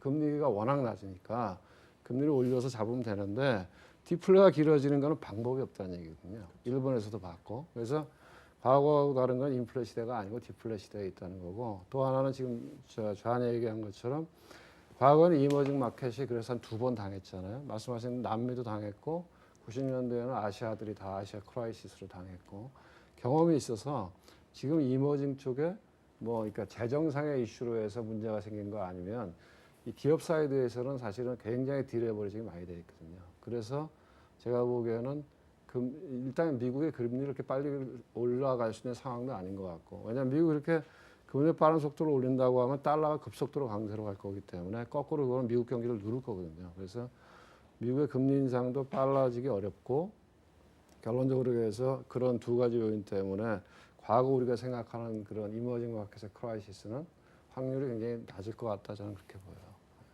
문제는 이제 한국의 기업이 경쟁력이 좀 떨어지는 데 있다고 생각해요. 그러니까 서스테이너블 봤을 때 우리나라 수출 기업들의 경쟁력이 좀 떨어지는 거 아닌가. 그래서 제가 예전에 자동차 애널리스트였잖아요. 그래서 자동차를 공부할 때 야 이거는 우리가 그래도 끝까지 많이 오랫동안 좀 약간 좀 누릴 수 있겠다라고 생각했어요. 왜 그러냐면 그 자동차라는 게 꼭 그 디지털처럼 보이지만 사실 사람의 그런 어떤 경험이라든가 이런 게 되게 많이 녹아 있어요. 그러니까 실제로 도면을 보여줘도 이해 못하는 부분도 되게 많아요. 근데 그래서 이런 거는 우리가 이제 선진국을 이제 따라잡았으니까 이제 우리가 오랫동안 좀 누릴 수 있지 않을까라고 생각을 했었거든요. 근데 우리가 지금 중국 시장에서 중국 로컬 업체한테 마켓쉐어를 뺏기고 있어요. 우리만 뺏기는 게 아니라 일본 업체도 뺏기고 있어요. 그러니까 이 친구들은 왜 빨리 따라오냐면은 일단 중국 시장이 세계 최대 시장이잖아요. 그러니까 이제 아무리 비싼 그런 뭐 디자이너나 뭐 엔지니어를 사도 전혀 문제가 될 게 없어요. 또 하나 뭐냐면은 보여달라 그래요. 그러니까 너희들이 소나타를 수입해서 팔지 말고 여기서 한번 우리가 보는 앞에서 한번 도면을 그려서 현지에서 한번 생산해봐라. 모르는 거 물어보면 가르쳐줘라. 완전히 뭐 왜냐하면 우리는 소비지기 때문에 충분히 그럴 자격이 있다 이렇게 얘기하는 거죠. 내가 이렇게 빨리 따라올 줄 몰랐어요. 자동차가 이런데 그래서 지금 산업을 갖다가 이제 우리나라 20개 산업을 놓고 다 분석을 해보잖아요. 그러면 지금 잘 나가는 거는 반도체하고 그다음에 화학밖에 없어요. 근데 이것도 마지막 사이클이에요. 예, 그래서 이제 이런 것도 이제 중국이 들어오겠죠. 난 중국이 들어와서 그게 온전해지는 모습을 한 번도 본 적이 없어요.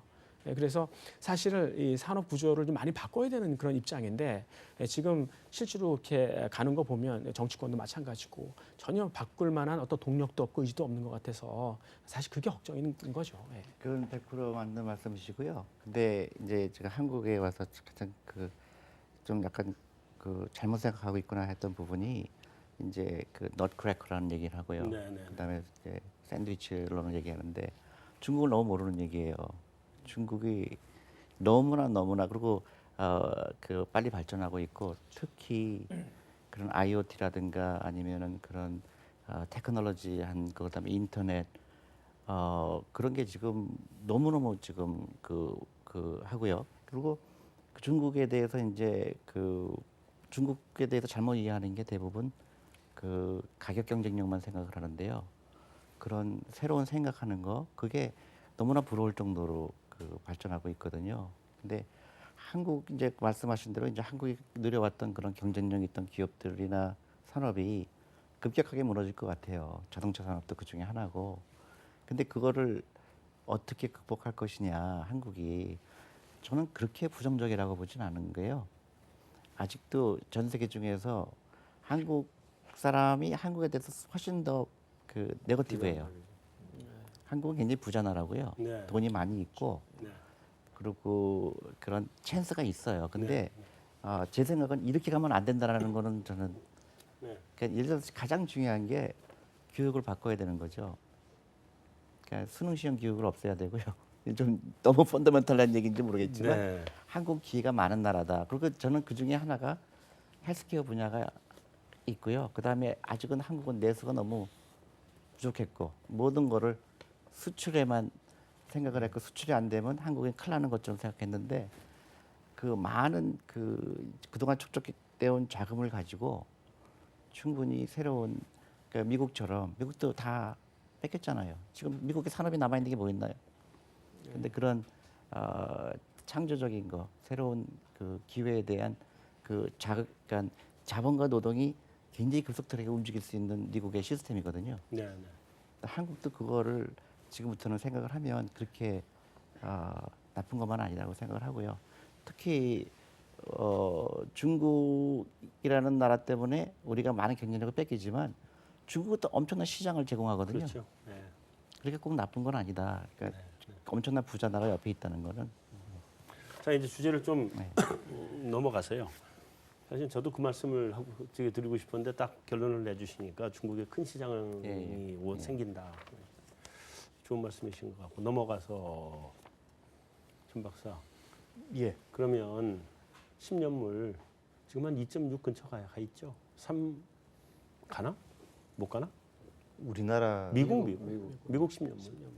난데없이 10년물 금리를 물어보시죠. 아니 이제 그거에 따라서 이제 미국 은행주가 죽을 거냐 말 거냐도 봐야 되고. 예. 그다음에 이제 사실은 산업적으로 좀 미국에서 보려고 그런 게 제약바이오 이쪽도 좀 보려는데 이미 그건 말씀을 다 하셨기 때문에 제약바이오까지는 볼 필요는 없겠지만. 예, 그렇죠. 근데 그다음에 이제 미국 국채 지금 우리나라도 그렇고 아니 미국은 모르겠네. 우리 채권 깊이잖아요 지금. 그러니까 이게 금리 상승기가 계속 가면 어느 정도 가면 채권 깊이도 나올 거고 은행주는 좋아질 거고 있는데 이미 나타났는데 이게 빨리 많이 간다 그러면 이 현상이 당분간 더 갈 거고 그러지 않고 천천히 간다 그러면 이제 이것도 그만 끝날 거고 뭐 그래서 제가 조금 전까지 드렸던 말씀하고 일관성이 있게 말씀을 드리려고 한다면은 사실은 그것도 이제 크게 더 올라가지 못한다라고 말씀을 드려야 되죠. 아 네. 예, 왜냐하면 지금 미국 경제가 좋아지는 것처럼 보이는 건 오바마 시대의 어떤 유물이 남겨놓은 긍정적인 효과가 이제 좀 나타나려고 하는 거고 그렇죠. 트럼프가 그 방향을 완전히 지금 잘못 잡아가지고 만약에 자기가 말한 대로만 한다 그러면 이제 멕시코를 이민자를 못 들어오게 막고 그래서 임금을 올리고 그 다음에 중국 제품 못 들어오게 막아서 미국 제품 생산할 기회를 주고 뭐 이렇게 하겠다는 건데 그거는 제가 볼 때는 완전히 틀린 방법이거든요. 그러니까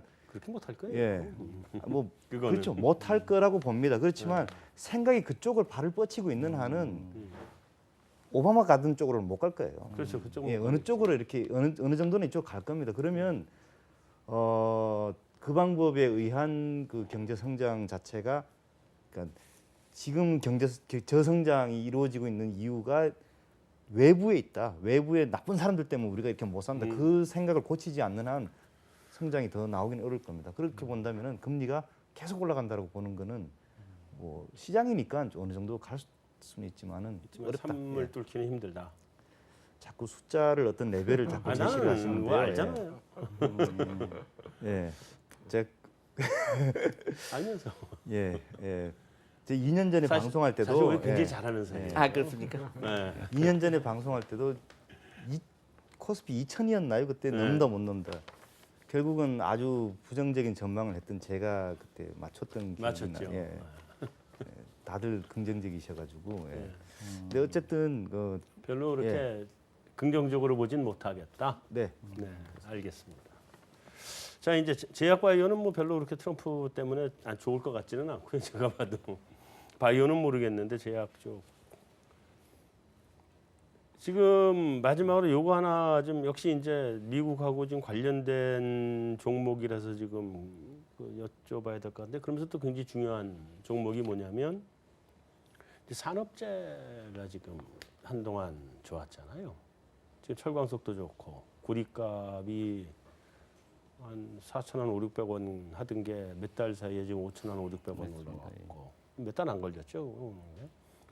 오늘 아침에 확인이 5,600달러인가 뭐 그렇게까지 온 것 같더라고요. 그러니까 그는 산업재들 그다음에 WTI 지금 55달러 거의 지금 테스트하고 있고 이게 기본적으로 2017년에도 계속 갈 건지의 문제가 하나 있고 그다음에 이거를 전 솔직히 전 몰라서 의견을 한번 구하는 건데요. 이렇게 짧게 얘기해 주실 시간이 많지 않아서 지금 산업재가 올라가는 게 소위 얘기하는 어떤 사람 트럼프 효과다 얘기하는 사람도 있고 어떤 사람은 경기 회복의 단초다라고 보는 사람도 있고 근데 저는 솔직히 모르겠어요.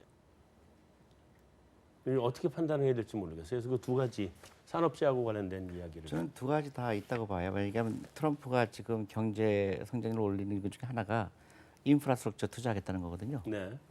다리도 짓고 뭐 고속도로도 깔고 그런 걸 하겠다는 거거든요. 그러니까 당연히 그 구리 가격이 거기에 가장 많이 쓰이는 것 중에 하나니까 네. 이제 전선도 깔아야 되고 하니까 그러니까 이제 그렇게 전망을 해서 올라가는 것도 있고요. 또 하나는 이제 정말 경제가 좋아지는구나 느끼는 것도 있고. 근데 저는 그렇게 오래 가지 않을 거라고 생각합니다 개인적으로는요. 그러니까 경기 회복의 효과도 있겠지만 이게 오래 예, 가지는 그게 못한다. 이제 트럼프 효과도 있고 그러니까 네. 이게 어떤 스페큘레이션이 많지 않나 이렇게 너무 급격하게 올라가는 게 지금 스페큘레이션이 훨씬 더 많다. 그렇죠. 그러니까 진짜 디맨드가 있어서 그렇다기보다는 그런 기대감, 그러니까 그 인프라스트럭처에 투자할 거라는 미국 특히 오바마가 이제 트럼프가 원하는 정책이거든요. 네. 그래서 다리도 짓고 건물도 짓고 하는 게 가장 정치인들이 경제 성장을 올리는 게 가장 쉬운 방법이거든요. 그렇죠. 아주 제일 쉽죠. 그래서 그게 저는 그렇게 해서 그렇게 오래 못 갈 거다 생각을 합니다. 개인적으로. 경기 회복해요? 2017년? 지금 저도 저기 존리 대표님 말씀하신 거하고 거의 같은 맥락인데 조금 다른 언어로만 말씀드린다면은 펀더멘탈은 오바마가 만들어줬어요. 어느 정도. 지금 나오는 펀더멘탈은 오바마의 펀더멘탈입니다, 그죠? 네. 그다음에 트럼프가 스페큘레이션을 하도록 분위기 띄워줬죠. 네. 근데 저는 이제 약간만 더 길게 보자면은 뭐 1년 내에 제가 말씀드린 현상이 나타날지는 모르겠습니다만 결국은 트럼프가 지금 말한 대로 한다면 망쳐놓을 거다. 알겠습니다. 넘어와서 이쪽으로 다른 의견들이 혹시 있으신지 이제 한번 들어봐요. 일단 뭐 저는 그 해리 덴트라는 미국의 컨테너리스트가 이제 이제 베이비 부모들이 47살이 될 때가 가장 큰 집을 선호한다. 왜냐하면 이제 애들이 또 중고등학생이니까. 이제 인구 구조론이 나오기 예, 시작하네요. 그러니까 결국은 왜냐하면 이제 지금 아까 우리 이 대표님 말씀하신 대로 지금 이 디플레 가운데 있다라는 걸 얘기하기 위해서 그런 거죠. 네. 근데 이 글로벌리 이렇게 봤을 때 이제 가장 이 베이비 부모의 대표 세대가 1960년생이거든요. 근데 그분들이 이제 47살 때가 되는 게 이제 이제 부동산의 이제 피크고요. 그다음에 그 돈을 모으려면 결국은 이제 7년 걸리니까 이제 그분들이 40살 됐을 때가 이제 컨슈머 스펜딩, 그러니까 개인의 소비 지출은 꺾인다라고 보는 거죠. 그러니까 결국 2000년이 그 분수령이었다고 보는 거죠. 그러니까 그 이후부터는 계속해서 사실은 경제 구조적으로 저성장으로 들어간 거고 지금도 그 맥락 속에 있는데 자꾸 그걸 부인하고 이제 인위적으로 자꾸 그걸 올리려고 하다 보니까 이런 이제 부작용도 나타나고 뭐 이런 거였었거든요. 그래서 사실 올해 초만 하더라도 중국이 이제 디플레 압력에 대해서 상당히 고민을 많이 했었던 거죠. 그래서 이걸 어떻게 할까 하다가 이제 뭐 은행들 시켜가지고 야 빨리 대출해. 그다음에 이제 뭐 인프라 구축 막 하고 그래서 이제 수요도 좀 만들어 놓고 그다음에 이제 원자재 생산하는 업체들 구조 조정해가지고 이제 간신히 수급을 맞춰 놓은 거죠. 그래서 저는 그거에 대한 어떤 그런 반작용이 지금 있었다. 그러니까 디플레 압력에 대해서 열심히 노력하려는 어떤 반작용이 있었지. 결국 그 커다란 흐름은 결국은 이제 디플레로 가기 때문에 결국은 이 구경제로 다시 회귀한다 하는 게 말이 안 된다고 생각해요. 그러니까 이게 중국의 슈퍼사이클 12년에 있었던 것도 사실 시대를 거스르는 거잖아요. 근데 결국은 나중에 부작용, 그러니까 부실만 잔뜩 만들어 놓고 결국 시간만 낭비한 거죠. 똑같다고 생각합니다. 그러니까 트럼프가 이렇게 해놓는 것도 재정 정책도 결국은 시간 낭비일 것이다 이렇게 생각합니다. 그러니까 이제 제가 보기에는 이제 이 최근에 그 말씀하신 그 원자재 가격들이 올라갔던 거, 네. 그 짧은 시간을 놓고 보면 올라갔지만 긴 시간을 놓고 보면 무지무지 많이 빠진 상태에서 그렇죠. 그냥 테크니컬 리바운드를 좀 해준 건데요. 네. 원자재 가격이 올라갔던 거는 2차 양적 완화하고 나서 그때 한번 올라갔죠. 초반에. 그 후로는 계속 빠졌거든요. 그래서 어떻게 보면 내년도에 거꾸로 얘기하면 만약에 주가가 꺾이면 거꾸로 얘기하면 그리고 달러가 지금처럼 강세가 가지 않으면 너무 오랜 기간 꺾여 있었기 때문에 어차피 시장 내 유동성은 많이 있으니까 그리고 그동안에 원자재 가격들이 워낙 안 좋았기 때문에 새로운 투자들이 많이 안 일어났거든요. 네. 그래서 어떻게 보면 서플라이에 조금 정체가 있을 수도 있으니까 네. 그런 경우에는 좀 원자재 가격이 올라갈 수도 있겠다 이렇게 생각이 드는데 네. 뭐 트럼프가 뭐 도로 깔고 뭐 빌딩 짓고 이래갖고 디맨드가 와장창 드러나서 이 산업재 가격이 올라갈 거다 하는 거는 그거는 좀 아닌 것 같다는 생각을 갖고 있습니다. 그러면 일단 그 최근에 원자재 가격 상승을 좀 바닥에서 한번 리바운드를 한 거 정도로 보시는 일단은 거고 그렇게 보는 이게 게 경기 맞죠. 회복의 시그널로 보긴 좀 어렵다. 근데 경기는 저는 근데 아까 말씀하신 예. 그 인구가 가장 중요한 팩터예요. 큰 네, 메가 그렇죠. 트렌드를 보면 네, 네. 그 말씀하세요. 고령화하고 애를 안 낳는 게 가장 큰 거스를 수 없는 트렌드거든요. 글로벌하게. 그러니까 디플레이션이 거기서 생기는 거고 네.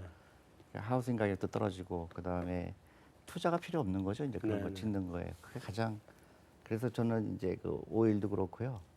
그런 원자재가 올라가기는 근본적인 큰 그 메가 트렌드 거슬릴 수 없다는 생각을 합니다. 중국하고 한판 붙나요? 미국하고? 저는 붙을 것 같아요. 그러니까 그게 어떤 형태로 붙을지 모르겠는데 뭐 우리가 전문가는 아니니까요. 근데 네. 외교 전문가는 아닌데 그동안에 뭐 뉴스나 이런 플로우들을 보면 근데 과거에 이제 그 오바마 정부까지의 미국은 어떻게 보면 미국의 가장 적대국이라고 하는 개념은 러시아였잖아요. 그죠? 네. 소련 시절부터 러시아를 가운데 놓고서는 중국과는 어떻게 보면 약간의 그냥 협력하는 관계, 유럽하고는 서로 이제 손을 잡고서는 러시아를 압박하는 이런 외교였던 것 같은데 트럼프는 약간 다른 것 같아요. 트럼프는 지금 보면 상대적으로 러시아하고는 좀 느슨해지는 것 같잖아요. 예. 그리고 중국하고는 이제 야 한번 붙어보자 이런 맥락이고.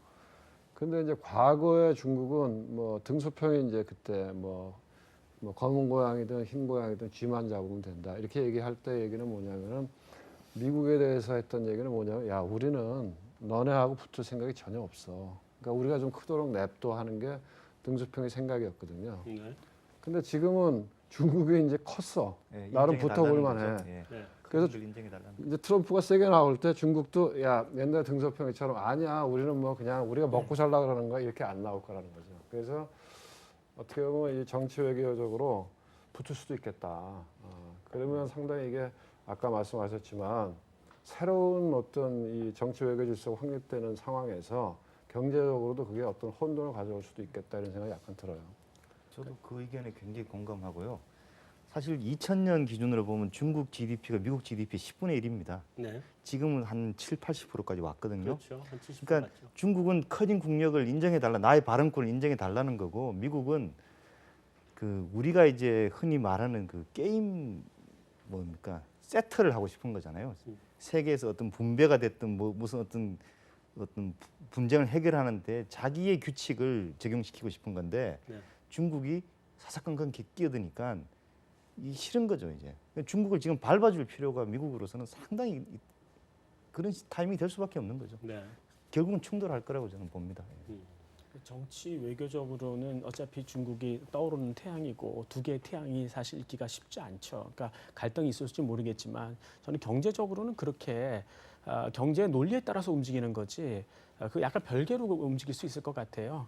그러니까 왜 그러냐면 트럼프가 이제 뭐 관세 장벽을 막 높이고 뭐 하겠다 하지만 사실 그 트럼프를 당선시킨 직접적인 요인이 결국 러스트벨트를 이제 살리겠다는 거 아니겠습니까? 근데 사실 오바마 때부터 계속해서 중국의 일자리를 뺏고 있었어요. 그러니까 미국이 이제 로보틱스 등 이제 그 생산 자동화를 통해서 결국은 이제 중국의 낮은 인건비를 극복할 수 있을 만큼 이제 뺏어온 거죠. 그러니까 다시 말해서 이제 그 미국의 자본 생산성이 중국의 노동 생산성을 갖다가 압도하는 부분만큼은 이제 뺏어온 거죠. 근데 지금부터 뭐 이게 경제 논리에서 되는 거 아니겠습니까? 근데 지금 뭐 드라마틱하게 미국의 자본 생산성이 좋아질 것이냐? 그건 아니다. 그러면 어떻게 뺏을 것이냐? 그러면 이제 한번 규제를 통해서 관세 장벽을 통해서 한번 해보자. 뭐 이런 건데 사실 중국이 옛날의 중국이 아니지 않습니까?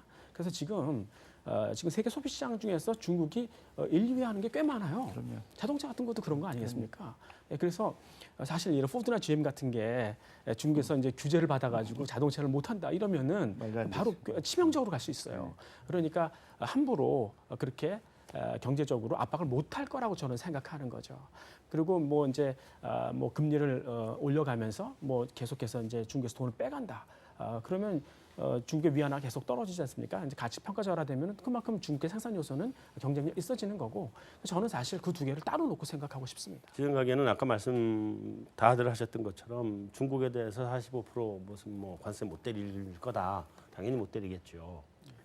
근데 그 러스트벨트 사람들한테 보여는 줘야 되거든요, 뭔가. 그러니까 뭘 정치적인 보여주려면 퍼포먼스는 보여주겠죠. 그러면 그 포퓰리즘으로 때릴 거거든요. 그 때리는 게 저는 어떤 형태로 나타나냐. 예를 들면 뭐 들어오면 이게 반덤핑으로 때리고 공화당 애들 정말 그 저기 하면 하다가 하다 안 되면 무슨 슈퍼 301조 부활시켜 버리고 뭐 이런 형태의 쇼를 할 텐데 그러는 와중에 내년 1년은 좀 난타전이 되지 않겠나는 게 제 걱정이거든요. 저는 트럼프가 원하는 거는 이제 그 중국 물건이 미국에서 파는 것도 있지만요. 또 하나 목적은 미국 기업이 중국에 가는 거예요. 그렇죠. 그것도 사실 하겠죠. 그게 더 크거든요. 네. 그래서 그런 면에서 그래서 실질적으로 임팩트는 크지 않을 거라고 보는 이유가 그거예요. 아 그러시네요. 근데 네. 저는 네. 궁극적으로 그렇게 끝날 거라고 생각을 합니다. 네. 그러니까 이게 궁극적으로는 중국 애들이 돈 좀 들고 와서 대규모 경제사 잘 떠나서 미국 비행기 한 300대 사주고 그 다음에 야 GM 우리나라에 가서 편하게 사업해. 이러면서 그렇게 끝나긴 할 텐데 그렇게까지 가는 과정이 치고받지 않을까. 저는 그렇게 쉽지 않을 것 같아요. 그렇게까지는 못 간다. 왜냐하면 그 중국이 보복을 하려고 그러면 가능해요. 왜냐하면 중국은 아직도 공산주의 나라고 중국 그 중앙 정부가 하려면 하는데 네. 미국은 너무나 이해 상충자가 많아요. 네. 이해 대상자가 그래서 어떤 정치인이 하기에는 너무 규모가 크고요. 그러니까 트럼프가 할 수 있는 건 그런 거예요. 미국 기업한테 협박해 갖고 나가지 마. 그러니까 일자리 그러니까 중국에 가서 공장 차릴 거를 세금 깎아주고 인센티브 주고 여기 나가라. 노동자들 여기서 써. 그게 가장 큰 트럼프가 할 수 있는 일이고요. 네. 중국 물건이 못 오게 하는 거는 제가 볼 땐 바보 같은 정책이고 그렇게 쉽지 않을 거라고 보는 거예요. 않다. 예.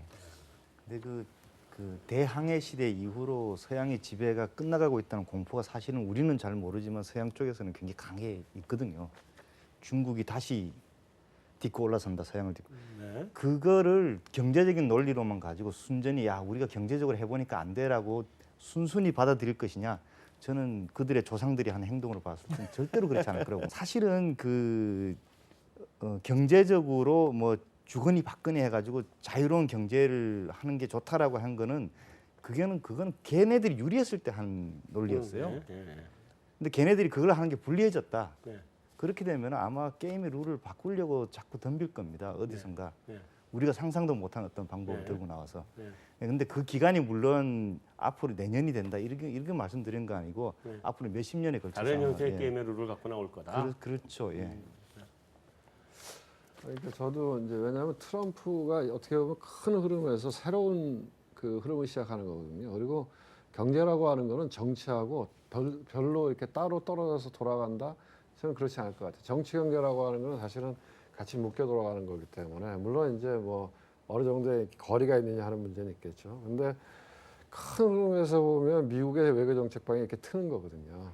그러니까 러시아를 주적으로 했다가 이제는 중국을 견제하기 시작했기 때문에 그게 새로운 이 트럼프 정부에서 처음 시작하는 거기 때문에 이건 필연적으로 어떤 형태로든지 갈등을 가져올 수밖에 없다는 생각이 들고 군사적인 갈등이 오겠죠. 뭐가 됐든 군사적인 건 모르겠지만 군사적인 어쨌든 갈등을 군사 보고 있지 갈등이 않습니까? 시작됐죠. 그다음에 제가 그거는 보기에는 트럼프나 힐러리랑 네. 똑같아요. 그러니까 그렇죠. 그리고 제가 보기에는 그런 면에서 환율이라고 하는 거를 건드릴 가능성이 좀 있다고 봐요. 네, 그러니까 그 지금 그러자고 여쭤보고 네, 싶었어요. 환율이 물론 이제 시장에서 자율적으로 결정된다고 하지만 실질적으로는 미국에서 키를 잡고 많이 움직이는 거거든요. 원래 98%는 그러니까 모든 사람들이 결정되죠. 뭐 왜 그 페드 미팅 할 때마다 하다못해 뭐 글자의 순서가 틀렸냐 맞았냐 하고 쳐다보겠어요. 네. 그거는 페드의 의도가 뭔지를 알고 네. 그걸 따라가겠다는 거거든요. 네. 그래서 제가 보기에는 내년에는 환율을 건드릴 가능성이 있다. 그러면 이제 그래서 여쭤보고 싶었는데 아직 아무도 제대로 답을 안 해주시고 다 피해간 게 뭐냐면 달러 강세가 계속 가느냐의 문제와 그다음에 위안화에 대해서 구두 개입이 미국이 정말 나오냐. 그래서 몇 년에 85년인가에 플라자 합의는 불러다가 조합해가지고 반씩 깎어하고 미국하고 일본하고 독일 보고 깎으라고 시킨 건데 중국에 대해서 그렇게 할 것 같지는 않겠지만 어쨌든 구두 개입을 하든 뭐를 하든 위안화를 강세를 돌릴 거냐. 사실 굉장히 관심사잖아요. 두 가지가. 그러니까 이제 관전 포인트 중에 하나는 또 다른 건 위안화에 대해서 이런 관전 포인트가 있는 거예요. 지금 위안화가 이제 7이 넘어갔잖아요. 네. 그러니까 지금 연초에 기억하시지만 연초에 뭐 이 글로벌 자금들이 소로스도 나와서 얘기했었잖아요. 중국이 위험하다. 네. 그렇게 해서 위안화를 공격을 해서 위안화 환율이 올라갔을 때 수준이 지금 수준이에요. 근데 이게 천천히 올라와서 우리가 연초에 그러니까 올해 연초에 느꼈던 것만큼 위협을 못 느끼는 거죠. 그래서 그때 홍콩에서 어마어마한 긴축을 해서 뭐 단기 콜 금리가 40%까지 올라가고 뭐 이랬다 네. 그러잖아요. 그러니까 이런 현상이 또 벌어질 거냐 이거죠. 내년 초에. 사실은 그거에 원화가 1,200원 넘어간 이유 중에 하나는 그런 거에 대한 센티먼트상 두려움이 있는 거거든요. 그래서 그렇게 된다고 하면 그러니까 중국이 아까 얘기했지만 우리가 원하는 게 아니고 지금 중국도 구조적인 문제가 있잖아요. 부채 문제가 있기 때문에. 그래서 중국의 외환 보유고가 4조 달러에서 3조 달러로 줄었는데 1조 달러나 줬더라고요. 1월 달에 발표하면 3조가 깰지도 모른다는 얘기가 네. 나오잖아요. 네. 네. 그러니까 그래서 지금 위안화 숏을 보시는 건가요? 그거? 아니 그러니까 이게 연초에 벌어지냐 안 벌어지냐. 만약에 음. 중국이 그렇게 위험한 상황으로 몰려간다면 미국이 그 상태에서 뭐 중국을 이렇게 환율 측면에서 들이밀기는 어렵겠죠. 왜냐하면 네. 그 옐런이 했던 얘기가 그러니까 옐런이 했던 얘기가 있거든요. 왜냐하면 얘가 원래는 금리를 4번 올린다 그랬다. 올해 한 번밖에 안 올렸잖아요. 네. 근데 중간에 안 올리는 익스큐즈가 뭐였냐면 야, 우리만 살겠다 그러면 안 된다. 네, 이유에 있었죠. 같이 가야 된다. 그런 네, 얘기를 했거든. 있었죠. 네. 왜냐하면 딴 나라가 죽어버리면 결국 미국도 안 좋으니까. 그러니까 중국이 위험한 상황으로 간다고 하면 미국이 환율 정책을 쓰지는 않겠죠. 근데 노멀한 상황으로 간다고 하면 당연히 미국이 엔이나 위안에 대해서 저는 건드릴 거라고 봐요. 이 상태로는 별로 해피하지 않으니까요. 어쨌든 펀더멘탈하게 보면은 네. 결국 이제 2000년을 중심으로 해서 그 이전에는 만들면 다 팔리는 시대였지 않습니까? 성장하는 시대였으니까요. 네. 그 전에는 사실 제조업이 되게 중요했었고요. 그 이후에는 이제 가려운데 긁어줘야 팔리는 거 아니겠어요? 그러니까 이제 맞춤형 솔루션이 되게 중요한데 사실 그런 과정에서 2000년을 중심으로 해서 이제 신흥국에서 결국 이제 미국을 중심으로 한 선진국으로 부가가치가 이동을 하고 있는 거였었죠. 사실 펀더멘탈하게 보더라도 미국의 이런 통화 가치가 올라가는 게 좀 맞다고 생각했었는데요. 그러니까 이제 우리 이 대표 말씀하신 대로 미국이 봐준 거죠. 그러니까 전체적인 세계 전체를 다 통화를 해야 되기 때문에 이제 그 돈도 많이 풀어주면서 이제 그 좀 너희들도 좀 살아라 이런 그렇죠. 거였어요. 질서를 이제 쭉 유지했었는데 이제는 이제 트럼프는 약간 좀 이기적으로 할 수 있으니까 그러면서 금리를 올려가면서 이제 어디가 문제가 되느냐라고 이제 생각을 하는 거죠. 근데 제가 조금 더 하나 고민하는 거는 뭐냐면 만약에 트럼프가 이제 재정 정책을 썼는데 생각보다 잘 결과가 안 나왔어요. 그럴 경우에는 무슨 대안을 택할 거냐 이거죠. 그러니까 미국인을 기쁘게 못했어요. 그러면은 이제 그 다른 나라를 흔들 가능성이 있다는 거죠. 그래서 미국인이 어떤 상대적으로 어떤 우월감을 누릴 수 있도록 미국인도 피곤하지만 상대적으로는 좀 회피할 수 있는 그런 쪽으로 한번 그거는 한 2019년쯤 얘기가 될 것 근데- 같아요. 왜냐하면 재정은 2018년쯤 가서 본격적으로 쓰거든요. 중국 외환 보유액이 이미 미국이 쳐다보고 있는 게이지일 수도 있어요. 그럴 수 조금만 더 빼면 쟤들 흔들린다는 식으로. 다들 중국에 대해서 별로 그렇게 좋게 안 보시는 것 같아요. 아니에요. 저는 어떻게 중국에 보세요? 대해서 그렇게 많이 사람들이 틀렸죠. 중국이 하드랜딩 할 거라고 그렇죠. 그랬는데 2008년 이후에 예, 2012년도 이후에 오히려 틀렸죠. 2017년에는 그 가능성이 낮다고 얘기하거든요. 네. 그리고 아직 저는 이제 주식하는 입장에서는 주식 가격이 많이 지금 굉장히 리즈너블해졌거든요. 네. 그러니까 그런 면에서 그리고 이제 중국이 아까 잠깐 우리가 얘기를 했지만은 신성장 기업으로 굉장히 급속하게 변하고 있거든요. 네. 그러니까 그동안 중국이 그 전체적으로 갖고 있던 그 부채라든가 그다음에 성장성이 둔화되는 거 그런 것들도 이제 문제가 있지만은 서양에서 생각하는 것처럼 그렇게 간단하게 중국이 무너질 거라고 생각하지는 않고요. 네. 그래서 저는 중국에 대해서 나쁘게 보지 않습니다. 저 개인적으로. 들어가면서 이거 한 마디씩 해주셔야 될 것 같아요. 이거는 꼭 이게 보고 계시는 분들이 제일 궁금해할 것 같은데, 자 2017년 트렌드, 금융시장 전반적으로 놓고 2017년 트렌드를 요 순서를 이렇게 한 마디씩 딱 짧게 딱 해주시면 이렇게요. 뭐 아주 크게 해주셔도 돼요. 뭐 채권보단 주식이다든가, 아니면 안으로 쑥 들어가서 야 주식 중에 뭐 이거다든가, 저는- 제약 바이오라든가 뭐 이런. 저는 주식이라고 생각하고요. 네. 주식 중에서는 일단 우리 입장에서 이제 내년 대선도 있고 네. 혹시 모르겠습니다. 정권이 바뀐다면은 네. 뭐 어떤 그 경제 정책 흐름 자체도 바뀔 수가 있기 때문에 네.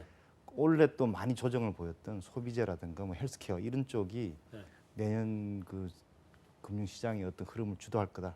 저는 그렇게 보고 있습니다. 일단 미국 주식은 아니겠죠? 아 우리나라고요. 예. 아니 왜냐면 일단 미국은 지금 안 좋다고 막 워낙 말씀 들어하셔서 예, 일단 조정 받을 예, 거라고 예, 그러셔서. 예, 예. 저는 그런 걸 유심히 봐야 될 것 같아요. 그러니까 아까 센티멘털이 주도했던 시장이라고 생각하기 때문에 네. 그 센티멘털은 오래 가지 못하거든요. 네. 결국은 이제 돈을 어디가 버느냐. 네. 그런데 한국에서 그 많은 기업 중에서 그 옛날에 그런 기업이 아니고 헬스케어, 바이오, 그다음에 중국 관련해서 너무나 주식이 많이 빠진 것들이 많아요. 네. 50% 이렇게 빠진 것들이 많은데 그런 게 굉장히 살 찬스가 아닌가 생각합니다. 2016년은 저희가 그 글로벌리 보면 러브의 시장이었다. 러시아 브라질이었다 이렇게 얘기해서 러브라고 그렇죠. 맞아요. 얘기하더라고요. 예, 맞아요. 그런데 그러면 2017년은 중국이 가능하다? 가능하다는 게 무슨 뜻입니까? 그러니까 중국의 투자가 그런 정도 수익은 아니겠지만 충분히 수익을 저는 낼 수 있을 저는 정도로 중국 시장 매력적이 됐다. 그 다른 사람보다는 저는 희망적으로 봅니다. 혹시 인도는 어떻게 보세요? 인도도 좋죠. 인도도 좋고. 예. 네. 알겠습니다. 결국은 아시아가 결국은 이제 뭐 미국이 뭐 좋고 나쁘고 달러가 그렇게 강세고 하지만 결국은 다음 세대는 아시아라고 봐요. 알겠습니다. 네. 자, 2017년의 트렌드. 저는- 2019년 얘기하지 마시고. 네. 저는 이제 2017년에 지금 옵션 가격이 상당히 저평가된 것 같아요. 그래서 일단은 옵션을 사보고 그 다음에 이제 그러니까 발로틸리티를 사시겠다는 거예요. 그렇죠. 예. 그러니까 뭐 빅스 같은 경우도 지금 10위밖에 안 되니까 네. 굉장히 저평가된 것 같고요. 그리고 이제 트럼프의 어떤 재정 정책이 일단 어느 정도 이제 성공을 거두는지 일단 일단락되고 그래서 이제 주가 조정을 받으면 그 다음에는 한번 이 신흥국의 인프라 같은 걸 좀 보고 싶어요. 그러니까 지금 유가가 상당히 좀 떨어져 있는 상태였었으니까 네. 국민들한테 이제 그 석유 보조금 같은 거 줄 필요 없고 그거 갖고 이제 투자를 하겠죠. 인프라 같은 거 많이 투자하거든요. 그러면 되게 경제 효율성도 좋아지고 그런 쪽에서 좀 보고 주식 같은 경우도 이제 어느 정도 조정을 받았다면 그러면은 이제 방위 산업에 좀 신경을 많이 쓰고 싶어요. 그러니까 이제 저성장으로 가니까 사실 불만이 생길 수밖에 없고 싸울 수밖에 없거든요. 아까 말씀드린 것처럼 서로 간에 이제 뭐 중국 같은 경우 새로운 태양으로 올라오니까 지금 굉장히 많이 싸우고 있어요. 국지전이 굉장히 많거든요. 중국이 남중국해에서 싸우는 것처럼. 근데 이제 이런 국지전 같은 경우에는 방산주 타긴 탈 수 있을 것 같네요. 예, 그러니까 국지전 같은 경우에 이제 주로 재래식 무기가 많이 쓰이거든요. 그러니까 결국은 이제 포 같은 거죠. 대포나 곡사포 이런 거. 근데 우리나라는 이제 군사 시설이 있잖아요. 아직 전시 체제를 유지하고 있으니까. 그러니까 상당히 이 규모의 경제를 누릴 수 있을 것 같고 원가 경쟁력이 있습니다. 그리고 저는 미국의 어떤 그러한 이 방산주들, 뭐 제너럴 다이내믹스 같은 거 그런 거 괜찮은 것 같아요. 그리고 한 가지만 더 말씀을 드리면은 이제 ODM 같은 것들 있잖아요. 요즘에는 이제 인터넷이 많이 보급되니까 사람들의 취향이 어떤지 금방 알 수 있는 거죠. 그러니까 이제 경쟁이 많이 붙어요. 옛날에 라면이 그럼 농심이었지만 이제는 이제 경쟁이 시작되는 거죠. 그렇게 되면 이제 빨리 신제품을 빨리 출시해야 되니까 그러면은 빨리 만들어줄 수 있는 ODM, 그러니까 의류라든가 뭐 신발 그리고 이제 화장품 이런 ODM 업체들이 한번 좀 빛을 보지 않을까 이렇게 생각하고 있습니다. 이 대표님. 네, 저도 지금 2008년 금융위기 이후에 돈 너무 많이 풀어나왔고 변동성이 너무 낮아요. 네. 지금 시초일카가 가장 낮아요. 평균적으로 보면. 그래서 금리도 올라갔고 그래서 내년도에는 변동성이 커질 것 같다. 여기 옵션 얘기했죠. 2017년 올해요. 그렇습니다. 2017년도에는 변동성이 커질 것 같다. 네. 그래서 그거를 유의해야 될 것 같고 그 거꾸로 얘기하면 리스크 프리미엄도 좀 올라갈 것 같아요. 그다음에 매년 보면 이 패턴들이 바뀌잖아요. 그러니까 뭐 올해는 이제 삼성전자를 필두로 해서 인덱스 플레이들이 계속 주도했잖아요. 내년 되면 바뀌겠죠. 왜냐하면 이제 뭐 펀드 매니저도 바뀌고 올해 성과 평가도 끝났고 그 새로 온 사람들은 포트폴리오 다시 짜야 될 거. 그래서 오히려 거꾸로 내년도에는 이 펌 사이즈, 기업 규모 효과로 보면 진짜로 괜찮은 회사인데 말씀하신 대로 여러 가지 센티먼트 이슈로 많이 벌어졌던 예. 그런 중성주들이 오히려 아프할 수도 있지 않나 이런 생각이 들고요. 그다음에 이제 빅 사이클로 보면 커머디티 가격도 너무 이게 오랜 동안 소외되어 있는 거 아닌가 이런 생각이 들어요. 커머디티야말로 사람들이 농산물도 그렇고 네. 노동을 통해서 뽑아내는 건데 커머디티도 좀 봐야 되지 않나 이런 생각하고 있습니다. 잘 알겠습니다. 자, 2016년 한 해를 쭉 점검을 했고 2017년 전망은 또 어떤 건지 좀 짚어봤는데 주로 이제 미국을 중심으로 보긴 했는데 뭐 미국만이 아니라 중국도 좀 보고 사실은 우리나라도 좀 궁금하긴 한데 우리나라 얘기는 좀 다음번에 좀 자세하게 짚어보도록 하고요. 이렇게 해서 너무 큰 얘기만 드린 거 아닌가 하는 걱정이 되긴 합니다만 또 반대로 신년 연초에 이렇게 좀 큰 얘기로 세계 큰 시장을 좀 한번 보고 그리고 난 다음부터는 좀 강론으로 들어가는 게 맞는가 아닌가 하는 생각도 듭니다. 자, 여기까지로 해서 2017년 첫 번째 보내드리는 주간 전망대 마무리하도록 하겠습니다. 감사합니다.